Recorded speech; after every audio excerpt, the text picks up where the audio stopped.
Что такое вообще вот технологический суверенитет? Что это для каждого из вас понятие означает?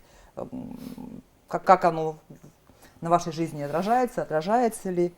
То есть это независимость от иностранных технологий или это что-то большее? Ну, смотрите, получается, технологический суверенитет — это важная составляющая для любой страны, да, это особенно, это касается жизненно важных каких-то секторов, да. Не везде, да, именно чтобы, грубо говоря, те же самые сервера, да, находились именно на нашей стране, да, они находились в других странах, чтобы не было, как говорится, точки влияния на нашу страну.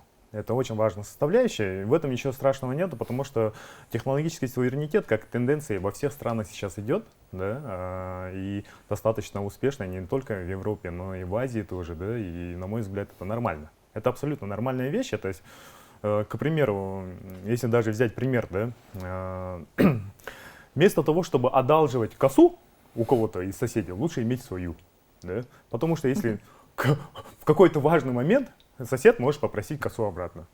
Или, А тебе она нужна сейчас. да.